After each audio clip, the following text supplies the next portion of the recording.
기도하겠습니다. 하나님 아버지, 모든 위로자의 주님이시 되시고 또 우리의 눈물을 호리병에 담아 또 우리의 아픔 속에 또 참된 위로와 평안을 더해주신 하나님께 감사드립니다. 오늘 우리의 아픔과 위로에 대해서 우리가 어떻게 접근해야 되고 또 은혜를 나눠야 될지 하나님의 말씀을 통해서 그 길을 알려주시고 또 어려움 당하고 있는 우리 성도님들이 있다면 그 심령에 그 삶에 하나님의 위로가 함께하게 하여 주옵소서. 오늘도 주님이 주실 그 은혜를 먼저 감사드리며 예수 그리스도의 이름으로 기도하옵나이다. 아멘. 하나님 말씀 나누겠습니다. 구약성경 시편 42편 1절로 11절입니다. 우리 1절로 3절까지만 합독하겠습니다. 하나님이여, 사슴이 시냇물을 찾기에 갈급한 같이 내 영혼이 주를 찾기에 갈급하나이다. 내 영혼이 하나님 곧 살아계시는 하나님을 갈망하나니 내가 어느 때에 나가서 하나님의 얼굴을 배울까? 사람들이 종일 내게 하는 말이 내 하나님이 어디 있느냐 하오니 내 눈물이 주야로 내 음식이 되었도다. 아멘. 시편 42편 1절로 11절 본문으로 아픔을 잘못 다루면 더 망가진다. 아픔을 잘못 다루면 더 망가진다 라는 제목으로 은혜 나누는 시간 되겠습니다. 우리가 건강을 잘 관리하는 일도 중요합니다. 그러나 이 아픔을 잘 치료하는 일은 더욱 중요한 것입니다. 아픔과 상처를 주고받는 일이 완전하지 않은 세상에서 또 우리 제한된 인간의 삶과 또 그 관계 가운데서는 나올 수밖에 없는, 어찌 보면 우리에게는 자연스럽게 찾아오는 일 중에 하나인 것 같습니다. 문제는 우리가 그 아픔에 대해서 어떻게 이해하고 그 아픔을 어떻게 다루고 그 아픔에서 어떻게 회복할 거냐라는 바로 그 문제입니다. 아픔을 잊기 위해서 술이나 도박, 약물 같은 것을 찾는 사람들이 있습니다. 이것은 아픔을 다루는 가장 쉬운 방법이지만 가장 잘못된 방법 중에 하나입니다. 그 아픔이 가져오는 그 느낌이 있습니다. 근데 그 술이나 도박, 약물 같은 것으로 아픔의 그 상실의 느낌은 잠시 잠깐 잊을 수 있지만 그로 인해 또 다른 아픔이 내 인생에 찾아오게 됩니다. 저희 아버지가 술로 인해서 많은 어려움을 겪으셨습니다. 술로 인해서 인생 살면서 왜 어려움이 없습니까? 스트레스를 받는 일도 있고 때로는 억울한 일도 있고 때로는 좀 고민되는 일도 있고, 근데 이 모든 일들 가운데 저희 아버지가 항상 먼저 찾는 것이 술이었습니다. 저희 아버지가 술로 자신의 아픔이나 이런 스트레스를 이겨보려고 하셨던 분인 것 같습니다. 그런데 술 앞에 지셨습니다. 왜 졌습니까? 그 술로 인해서 가정이 더 큰 아픔을 겪게 되었고 더 큰 어려움이 생겼기 때문입니다. 본인 건강 해치는 거 말할 필요도 없죠. 이것이 아픔을 다루는 잘못된 방법 중에 하나입니다. 또 한 가지가 있습니다. 아픔을 잊고자 하는 방법 중에 겉으로는 이게 뭐가 잘못됐지 생각할 수 있기 때문에 잘못되지 않았다고 생각하지만 잘못된 방법이 있습니다. 뭐냐? 바로 열심히 사는 것입니다. 아니, 열심히 사는 게 왜 문제냐고 하실 수 있습니다. 물론 성도 여러분, 열심히 우리가 살고 수고하고 애쓰는 것은 복된 일입니다. 그 열심은 하나님께도 또 세상 앞에도 칭찬받을 만한 일입니다. 그런데 아픔을 잊기 위해서 일에 중독되어 살거나 아픔을 잊기 위해서 내가 어떤 걸 성취해내야지 그 성취가 전부인 것으로 여기고 사는 것은 문제가 있는 것입니다. 정리하자면 이렇습니다. 열심히 사는 것 그 자체, 그 겉으로 보여지는 것 때문에 그 속의 아픔이 감춰질 수 있습니다. 그래서 저는 사실 이게 더 위험하다고 생각합니다. 저희 주변에도 참 열심히 사시는 분 계세요. 근데 그 속을 보면요, 그 속의 사정의 이야기를 나눠보면 참 아픔이 많은 분들이 있어요. 그럼 그 아픔을 치료하고 그 아픔에서 회복되고 그 쓴뿌리가 이제는 더 이상 나오지 않고 건강한 마음, 정말 그 안에서 하나님 말씀하신 그 솟아나는 생명의 역사가 일어나야 되는데, 열심히 사는 그 삶으로, 그 보여지는 삶으로 내 속 안에 있는 문제들이 감춰지더라는 거죠. 이건 정말 큰 문제죠. 사랑하는 성도 여러분, 내가 이룬 성취나 그 성취가 내 존재의 아픔을 치료해 주는 것으로 알고 계시면 안 됩니다. 아픔은 그렇게 치료받는 것이 아닙니다. 그럼 아픔은 어떻게 해야 우리가 회복되고 이 아픔에서 일어날 것이냐? 병을 치료하려면 의사를 찾듯이 우리의 위로자, 치료자 되시는 주님을 찾아야 합니다. 그리고 또 아픔을 제대로 우리가 다루기 위해서는 그 주님 앞에 이 아픔을 꺼내 놓아야 합니다. 아무리 병이 있어도 병원에 가서 진단받지 않으면 아무것도 아닙니다. 그냥 아픈 채로만 있는 겁니다. 정말 내가 치료를 원한다면 병원에 찾아가서 진단받아야죠. 의사를 만나야죠. 그리고 내가 어디 아픈지 이야기를 해야죠. 아픔도 꺼내놔야 합니다. 그런데 그게 그렇게 쉬운 일이 아닙니다.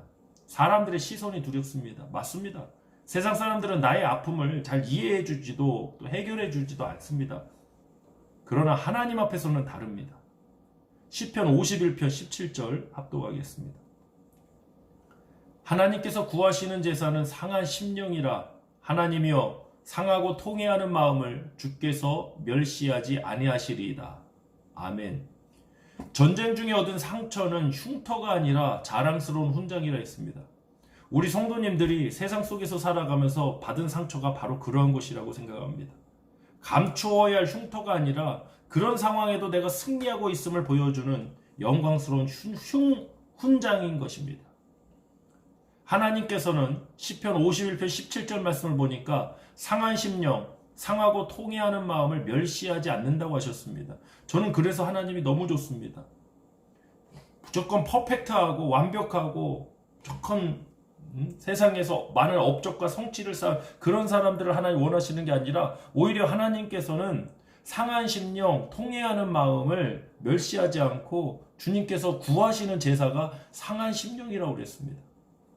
여러분, 그 하나님 앞에 우리의 심령을 꺼내놓길 원합니다. 그것이 이 아픔의 치료의 첫 번째 시작입니다. 의사에게 내가 어떻게 아픈지, 내 증상이 무엇인지 꺼내놓으면 그 의사가 진단을 해서 치료법을 주지 않겠습니까? 약을 처방해 주지 않겠습니까? 마찬가지로 우리의 치료자 되신 하나님 앞에 꺼내놓는 것이 우리의 아픔의 회복의 첫 시작입니다. 본문 3절로 5절 말씀 합독해 보겠습니다. 사람들이 종일 내게 하는 말이 내 하나님이 어디 있느냐 하오니 내 눈물이 주야로 내 음식이 되었도다. 내가 전에 성의를 지키는 무리와 동행하여 기쁨과 감사의 소리를 내며 그들을 하나님의 집으로 인도하였더니 이제 이 일을 기억하고 내 마음이 상하는도다. 내 영혼아, 내가 어찌하여 낙심하며 어찌하여 내 속에서 불안해하는가? 너는 하나님께 소망을 두라. 그가 나타나 도우심으로 말미암아 내가 여전히 찬송하리로다. 아멘. 오늘 시편의 본문의 표현에 의하면 눈물이 주야로 내 음식이 될 정도라 했습니다. 이 정도면 정말 힘든 겁니다. 속이 상해도 보통 상한 게 아닙니다. 그런데 시편 기자는 그러한 상황에 있는 자신의 영혼에게 선포합니다. 마음이 상하는 상태, 아픔의 상태에서 내 영혼에게 내 영혼아 네가 어찌하여 낙심하고 불안해하느냐 하나님께 소망을 두라고 합니다. 우린 여기서 아픔을 치료하는 치료제가 무엇인지 알 수 있습니다. 바로 소망입니다. 어둠을 몰아내는 것이 빛이듯 절망을 몰아내는 것은 소망입니다. 소망의 빛이 비춰질 때 아픔은 더 이상 나의 아픔으로 끝나지 않습니다. 걸림돌이 되어서 넘어지는 것이 아니라 그것이 오히려 나의 디딤돌이 되어서 뛰어오르게 됩니다. 하나님께 쓰임받는 많은 사람들의 특징 중 하나가 아픔을 겪었던 사람들이란 것입니다. 근데 그 아픔이 아픔으로 끝난 사람들이 아니라 그 아픔 속에서 하나님의 위로와 역사심을 경험해서 그것을 증거하고 또 그것을 나타내는 사람들이라는 것입니다. 우리 교회 공동체가 바로 그러한 공동체가 되기를 원합니다. 우리 성도님들이 지금 겪고 계신 아픔이 그런 역사가 되기를 간절히 소망합니다. 본문 3절 말씀에서 사람들이 하는 말 때문에 상처받아서 눈물이 주야로 낮과 밤으로 눈물이 음식이 되었다고 그럽니다. 그런데 본문 8절을 한번 보시길 바랍니다. 낮에는 여호와께서 그의 인자심을 베푸시고 밤에는 그의 찬송이 내게 있어 생명의 하나님께 기도하리로다. 본문 3절에서는 주야로 눈물이 음식이 될 정도로 힘든 상황임을 표현해 줬는데 8절에서는 낮에는 여호와께서 그의 인자심을 베푸시고 밤에는 그의 찬송이 내게 있어 생명의 하나님께 기도하리라 했습니다. 지금 다른 상황을 겪고 있는 게 아니라 같은 힘든 상황입니다. 눈물이 주야로 흐르는 힘든 상황에도 생명의 하나님께 기도했습니다. 아픔을 어설픈 소망으로 대체하면 안 됩니다. 그냥 단순히 잘 될 거야. 어찌하면 잘 이루어지겠지. 좋은 날이 올 거야. 아닙니다, 여러분. 역사하시는 하나님께 우리의 소망을 두길 원합니다. 하나님께 소망을 두고 찾는 역사는 기도 가운데 나타납니다. 힘들고 어려울 때 우리 함께 기도하길 원합니다. 개인이 기도하는 것도 중요하겠지만 우리 성숙한 공동체로서 우리 교회 공동체에서 함께 우리 성도님들의 모든 아픔을 놓고 함께 기도하길 원합니다.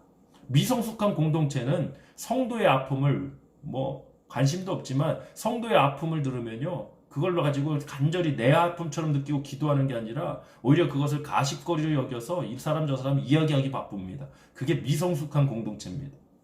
성숙한 공동체는 저 성도의 아픔이 나의 아픔. 왜? 우리는 한 몸이기 때문에, 하나된 공동체이기 때문에 그 아픔을 놓고 함께 기도합니다. 본문 10절로 11절 합독하겠습니다. 내 뼈를 찌르는 칼같이 내 대적이 나를 비방하여 늘 내게 말하기를 내 하나님이 어디 있느냐 하도다. 내 영혼아 네가 어찌하여 낙심하며 어찌하여 내 속에서 불안해하는가. 너는 하나님께 소망을 두라.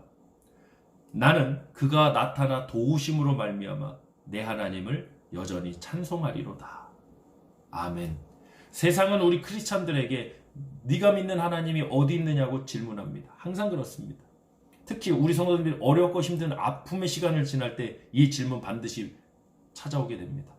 우리 아빠 엄마가 믿는 하나님이 계시다면서 왜 우리를 안 도와줘요? 저도 그 질문 가졌던 사람입니다. 하나님 다른 데 계시지 않습니다. 우리와 함께하고 계십니다.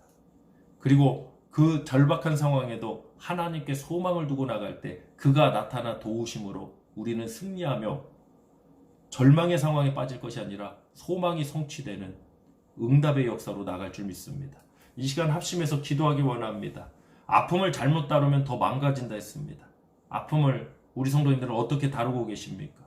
마음의 아픔이 있을 때 어떤 사람은 다른 사람과 연락을 끊고 혼자 고립된 채로 있기도 하고, 또 어떤 사람은 술이나 이러한 것들로 찾아서 그 기분을 잠시 잊어보려고 합니다. 그러나 우리 크리스찬들은 아픔의 시간에 나의 소망 되신 하나님께 이 아픔을 꺼내놓고 하나님을 찾습니다. 오늘 그 하나님이 우리 성도님들을 위로하실 줄 믿습니다. 우리 합심해서 기도하겠습니다. 할렐루야. 하나님 아버지 감사드립니다. 아픔의 시간이 왜 없겠습니까? 그 아픔을 통해 또 우리는 성장하고 성숙하고 또 다른 누군가를 위로하는 사명으로 나아갑니다. 하나님, 아픔을 겪고 있는 우리 성도들 이 시간 위로해 주시고, 지금 겪고 있는 이 아픔의 시간에 이 아픔을 감추고 이 아픔을 외면하는 것이 아니라 오히려 이 아픔의 문제를 인정하고 이 아픔을 하나님 앞에 꺼내놓고 상한 심령을 구하신 하나님 앞에 또 소망 되신 우리 하나님 앞에 우리의 아픔을 간절히 놓고 기도하게 하여 주옵소서. 하나님의 위로하심이, 주님의 일으켜 주심이 우리 성도님들과 그 삶에 임할 줄 믿습니다.